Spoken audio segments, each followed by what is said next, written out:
and welcome to VAFA Tragics. If you enjoyed the show last time, we're certainly glad you watched, and we're back again to talk all things VAFA from the opening round of the 2015 season. As I say, a very good evening to Michael Fitzgerald and Marty Kelleher. Yeah, good evening, Andrew, and good evening, viewers. Good evening, thank you again. What did you take away from round one of the season in William Buck Premier, probably in particular?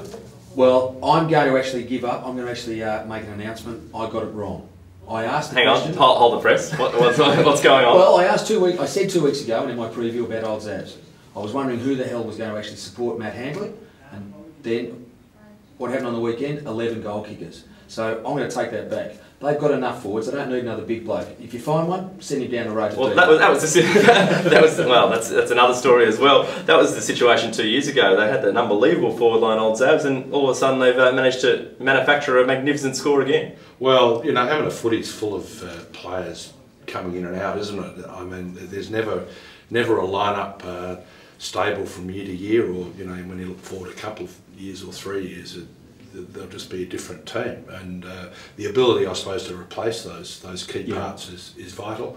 And certainly on Saturday, the Zabs looked as though they'll be able to do that. Well, they did, but you know, one swallow doesn't make a summer. So you know, let's see what happens in coming weeks. Certainly, the size of the margin at the end, the way they defeated Collegians, running away with it, and we see that a lot in football. But I think that was one of the surprises of the weekend in terms of the difference. Yeah, well, I think Zabs played very well in the first quarter. Set Collegians an enormous target. Collegians had not kicked straight in the first. They didn't kick straight in the second. Zabs, for one reason or another, didn't play as well in the second term. Went in a point up, and there was a little bit of a win, but not too much. Zabs pounced back, and leading by 35 points at three-quarter time made it necessary, I think, for Collegians. Sure, they could win, kicking with the breeze, but they'd have to take risks. And once you take a risk, you open yourself up, and Zabs took full advantage of that, and that's why they kicked away. The other surprise of the weekend, no doubt, I think for most of us, I certainly will put my hand up and say, was Old Scotch, the way they comprehensively beat University Blacks. Well, I had a look at the first quarter of that game, and Scotch were very good. Blacks, not so much, turned it over a lot. Didn't go all that well under pressure. And really, you know, it's too early to talk about premiership hangovers, but Scotch were pretty close to, you know, the best form that we've seen from them in the last few years, and I'm sure, you know, they believe their tackling pressure was immense, Old Scotch, and they forced a lot of those turnovers. I think that Blacks were forced into. Yeah. Also, though, I think there were 2 goals from errant kick-ins. One from maybe a kick-in from an out of bounds on the full, or a turnover on the handball. I was going to ask though, does consistency in coaching? That's 3 coaches in 3 years. Yeah, it is. I mean, so you're listening. I mean, it's important to have different voices at different times. I know they won the premiership, and I understand that again the players, and really that should bring a level of enthusiasm. Well, you've got to fall in love with your coach again, don't you? And want to play for your coach again. And then again, so what you've learned over the last 3 or 4 years, all of a sudden that changes.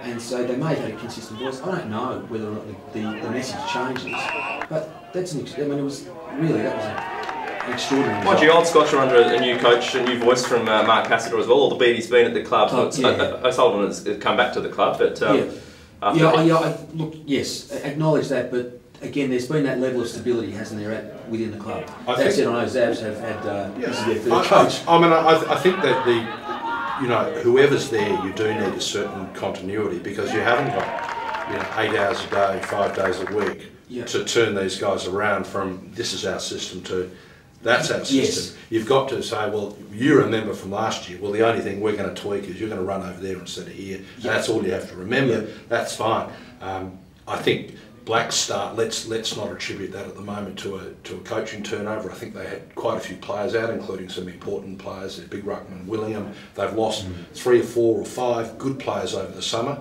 They did win the twos last year, though. Yeah, they're good, but twos success is not necessarily a guarantee of doing well in the seniors. The other game which I want you to both have a look at, and we're going to roll the tape here and have a look at Old Carey and Beau Morris. It was a draw, of course, and we'll play the last minute and a half or so.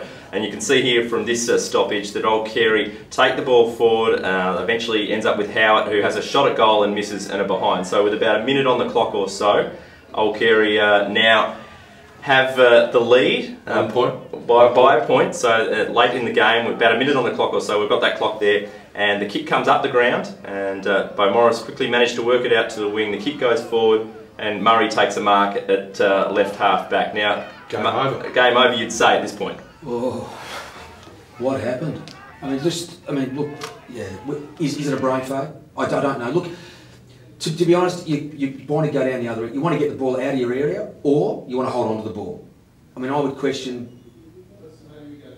Look, let's keep rolling. Let's keep rolling the vision. So you see Murray play on here, and he kicks it or runs across goal, and then kicks it into the middle ground, causing a turnover. Bo Morris player then kicks it up towards goal. Could have bounced through. This could have bounced through. Unlucky bounce on the line. The ball bounces up in the air, and with the pressure of the game, Murray knocks it through for a second pressurised decision in the last minute of the game. Oh, again. Okay, couple of things to question. One, he takes his mark and he runs, and he did run through the middle of the ground. It wasn't a great kick because it didn't look like he got. Didn't get the kick. So again, but it was in a bad spot when it got turned over. I also question whether or not the players around him were telling him hold the footy, and if they were, what happened? Well, you can see Remington with his hands up, can't you? Again, agreed, but again, that's sending mixed messages to me. Because you think, well, he's got his hands up. Is he saying, I'm free, I'm free? Is that what Murray's interpreted? The scoreboard there is visible from where he is, yes. From what I've seen of the tape. But then should Remington be doing, hold your hands? Yeah, it's visible, the score's visible. If you're a defender in the back half or even a forward in the middle half, you say, right. Well, maybe he didn't realise that we're a point ahead. Well, 75, 76 on those scoreboards looks similar. That's the other thing. And with people walking in front of the scoreboard, well, you certainly wouldn't concede a point. No, well, you wouldn't. Yeah, exactly right. Point down, you still wouldn't do it. Yeah. Again, where was the talk around him? Because yes, you're right. There is an old Kerry player behind the line. What was he saying to him? Yeah. Did he say tap it through? And unbelievably, from the kick, and we'll just roll this last 10 seconds of vision, Carey eventually with a short pass here, work it up through the middle of the ground, Rathbach spills the ball, and the siren sounds just as Rowe was about to possibly run into it. Much like the Hawthorn and Essendon game on the weekend as well. Yeah. I mean, yeah, look. Well, we wondered who actually won or lost that game because you don't know from a draw. We've seen the tape. We know now. It was Carey's game and they blew it. So that's 2 points won for Bowie. For Bowie. And 2 points lost. Yeah, absolutely. Another side that arguably lost the game on the weekend was St Bernard's as they played Old Trinity. Jesse Manunzio had this kick in the first minute of the final quarter to put them 33 points up. He missed it, and pretty much in the next play, as we'll see here, Old Trinity take the ball the length of the ground. Brendan Yetzi got involved. He was well held all day by Fleming, and he gets a couple of touches here. Harry Tinney, who's also involved in this play, he was moved onto the ball. He was good all day and was voted best on the ground by the Inter FM team. Ends up with Jack Hunt, who kicks a beautiful goal on the right foot. And Jack Hunt kicked 2 final quarter goals, but Old Trinity doubled their score with 6 goals in the last quarter to again overrun St Bernard's in a round 1 classic out at the Daily Oval. They did the same thing last year in round 1, and St Bernard's ran out of steam as you see Jack Hunt then kicking a goal on the left foot there in great style. So great win for Old Trinity. The other game of the weekend was at the Dairy Bell, where Uni Blues did almost a carbon copy of how they played in Premier B for most of last season. Tough, tense first half, sussing each other out, and then they sort of stepped away in the third quarter to extend a margin that was just difficult for De La Salle to breach. Well, yeah, yes, you're right. Absolutely right. Look, to half time, it was a good, hard, tough game of footy. Not more than a goal in at either side. After half time, one side played football, and one side didn't have 22 contributors. And I think that the players themselves are aware of that. Well, they should be aware of it. They certainly were told at the end of the game of that. And Blues, how good were they? They were made to look terrific.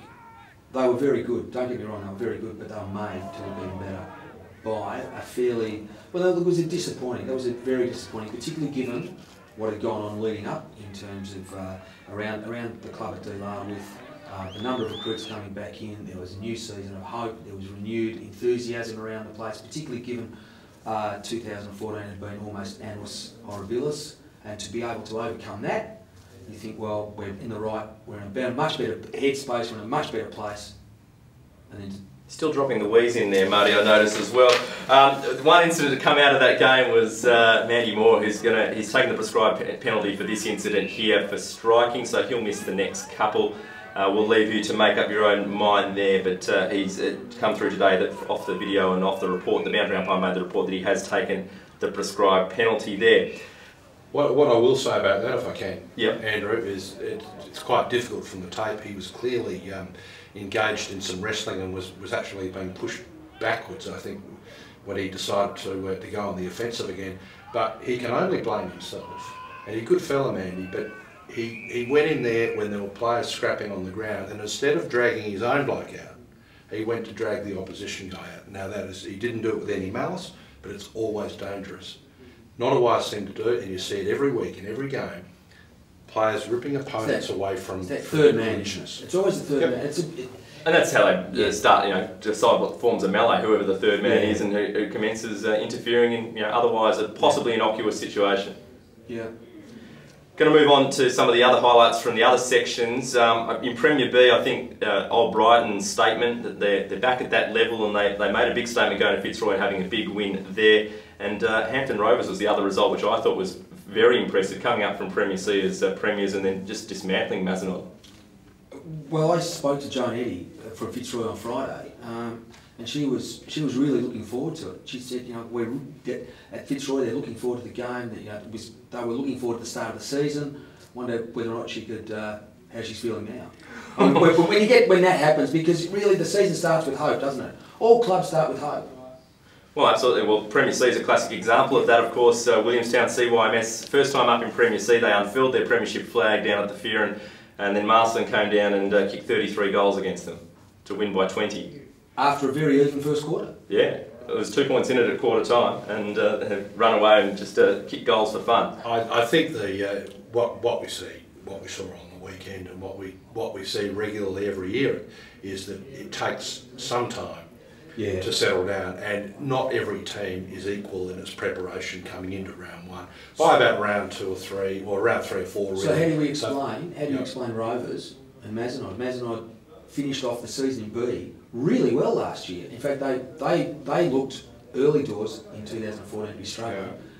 Came home, not necessarily the wet sail, but at one stage they looked as if they were in contention for play finals. Yeah, absolutely. To then, they've appointed Heath Black, AFL, so that brings that level of hype and expectation around the club, not just on him, but also on the players, because they want to be involved. They had a pretty good pre-season. But aren't we talking about something we should be talking about maybe at the end of round 5? I mean, the dividend is not always in round 1, and the dividend in round 1 is a bit like playing the old poker machines, isn't it? When it spits out $3, so it guarantees you'll pump it back in there and lose more. So I think too, you can't analyse the season on round 1. We're still going to continue and do this, otherwise we don't have a show, Fitzy. So the other results from round 1, right there. We're not here to be logical. The other results from round 1 that stood out, I think, was both promoted sides from Division 2 and Division 1. Kew and St Mary's had really good wins coming up a section against Old Geelong, who's been finalists in recent times, and Yarra Valley held their place in the division, albeit, but St Mary's certainly touched them up at their ground as well, which was a good effort from St Mary's Salesian. Yeah. The final ones we'll just have a quick look at is Parkside's debut back in the VAFA in Division 4. That was tight tussle all day against Canterbury, who I think we all selected to be the premiers. It looks like they'll have their work chopped out for them, Canterbury. It's not going to be a foregone conclusion for them, because Parkside ran them to a point, and it was a heartbreaking way to just recommence your time back in the VAFA. Yeah, I think that's a stunning result really for them, because Canterbury, I think, would have been, ready to go. They had a good crack last year. I think they were even offered promotion, were they not, Andrew? They were, yep. With the demise of St Francis Xavier, and for all intents and purposes, right to go round 1, but for whatever reason, they only got up by a point, and full marks to the Red Devils. Absolutely. So then do I have to turn it on you? Gee whiz, let's just calm down. It's only round 1. It's a slightly different point. I'm not talking about the season here. I'm talking about one day. Well, good effort to lose by a point in their first game. I'm not sure. Yeah, all right. Okay, well, I probably wouldn't say that. Well, okay, if you were them after round one, first game in the competition, you're playing a side that's touted to go very close to the flag, you go down by a point, seriously, are you it sends out a message. Are you thinking we're going up, or are you thinking we're going down from here? I think you're looking upwards, and it's going to assist the belief because you've had a look and you think, well, if that's all there is, we're going to get better. Yeah. Yes. Rightly or wrongly. No, I agree. But that'll be the attitude now. Yeah. The other result I enjoyed, of course, from round one in Division 4 was Masala's first win at a senior level against Chadstone. Unfortunately, Chadstone's still looking for a first win in a couple of seasons. Right, time now. We introduced it last week. It's Marty Callagher's A Wine of the Week, thanks to Tabil. Marty, over to you. Thanks, Andrew. Now, Fitz, did you know that McPherson, with their Sauvignon Blanc from Central Victoria, is an 89-point wine in James Halliday? I did not know that. Did you know that you can actually purchase this wine via the VAFA and through me as the supplier? If you need my phone number, Andrew, you can always contact Blair. You can get this, all clubs can purchase this wine for $6.65. Now that's a deal. Because this wine is actually on the website at McPherson for $11.99. Well, stunning. Support your sponsors. Absolutely, a great message. Now for the gratuitous plug is, what is the actual wine of the week? No, it's great to see footy back. To be honest, I mean, actually, no, I do have a slight wine. It's under 19 Premier and under 19 Section 4. There were 3 clubs that actually had two sides in there. Now I know Zabs also have 2 sides with under 19 and also St Bernard's with Premier and Section 3. I think the administrators lost an opportunity. On Saturday, St Kevin's Old Boys under 19s played at home, but they played Uni Blues. Their second under 19 side played De La Salle. This week in under 19 Premier, De La Salle Premier play St Kevin's Premier. So there's an opportunity there to actually develop a little bit more spirit, a little bit more rivalry, a little bit more enthusiasm around under 19 footy by doing double headers. On that note, I understand it's difficult. It might be a fixturing issue, but we'll let you have your wine and we'll leave it. No, it's availability and it's availability of rounds. Mate, there's 2 games there anyway. Look, I'm agreeing with you. However, it's just I think it's a lost opportunity. Given Michael Hazel's address at the season launch, where he talked about keeping people involved, having people, finding the time. It is difficult with resources in terms of volunteers, and that's really it's more just I think that might have been a little bit of a lost opportunity. To be honest, the wine is more about this one, but also it was great to see the season start. Not the way that everybody wanted it, with wins and losses, but it was terrific to see the season start. We can't all have draws in round 1 of the season. Also, making its debut on this show, we've got Fitzy's new segment, Fitzy Fires and On 5. Talk to us through what this is, Fitzy. Well, that's right, Andrew. And every week from today onwards, I'm going to be picking 5 people or topics. I'm going to say what I think about it. Oh yeah, go. Right, so I'm going to fire up. You said I wasn't fired up last week. I am this week. I can tell you. Let's go, first of all, to Scotch's Adam Houlihan. What a player this guy's been. Came into the competition, I don't know how many years ago, Marty? 10, 12? 10, 12 years ago, yes. Everyone thought he was a has-been then? Certainly not. He's playing some of his best football of his career. He's been a great stalwart of Old Scotch. So, to the hoop, well done. Loyal. Absolutely, great effort. Tick. Second, Harry Headdress Tinney. Now, what a player this fellow is. He's a star. He was the coach's player of the year last year. Yeah. He was the best on the ground in the recent state game. He has got better and better. I remember seeing him in his first season, and he was a good young player then. He is a true competition star, and I think he's virtually guaranteeing that his teammate Brendan Yetzi won't win any more medals. Fair enough. Now, which is probably a good thing. It could be. Your mate, Sam Williams. Now, here's a guy, in a game where there was no space at D-Low on the weekend, Sam found it. Sam bounced, he handballed, he ran, he bounced, he ran, he handballed. He keeps on going, this bloke. He's the ever-ready bunny, and a fantastic player, and it's great to see him playing great football again. A terrific player. He really is a terrific player. And again, a guy who went out to the VFL and has come back, tried to play at the highest level, enjoyed his time there, but has come back. And that's really what we want, and that's really what we respect about the MA. Houlihan exactly the same. He's a gun, Sam Williams. Watch out for him. Number 4, Chopper Handley. Now, Star. everyone said he was reaching the end. You know, he hasn't got the Carl Dittrich locks anymore. He's a bit like us, follically challenged We are all people follically on this challenged. panel this week. But he has come back with a vengeance, kicked 4 goals. Well, that'd be right if he played full forward, but he didn't. He was a centre-half forward, he was in the ruck, he was a centre-half back, the back pocket, still kicked 4, took some grabs, and I'll tell you what, woe betide the player who spoils him, because once that ball hits the ground, Chopper's second efforts are second to none. Magnificent Matty Handley, well played. A man rejuvenated? A man rejuvenated. And your 5th and final fits here. Now, this is the most serious one of all. Jack Watts. Now, I'm not talking about Melbourne's Jack Watts. Took a great mark on the weekend. I'm talking about University Blues Jack Watts. Now, we all know Jack. He's been around for a long time now. He's still a young fella. But I tell you what, there's some issues here. Now, I don't want to talk about the black bike shorts he was wearing underneath his white shorts. Is that a fine? Look, I think it is. But that's, you know, that's a token administration thing. What worries me more is that he is still wearing the socks that his great-grandfather wore for Glasgow Rangers back post-World War II. Woolen knitted socks, absolute shockers, Jack. They're not the same colour as your teammate socks. Now, I don't know what the problem is here. Quinton Gleeson, Dave Feffley, Bobby Girdwood, Johnny Canis, you've all got my number. I'm happy to buy a pair of socks for Jack Watts. Come on, let's get into 2015. Can I just say about Jack? He flew in to play. He flew down from Sydney on Friday night, and I did actually ask him, could he actually have delayed his flight 24 hours? Played well. Yeah. He was very good last year at centre-half back for Blues on their way to a Premier League premiership. Gents, it's been fantastic. Thanks, Lynn. Another good show on the Tragics. Hope you enjoyed it. We'll see you again next week.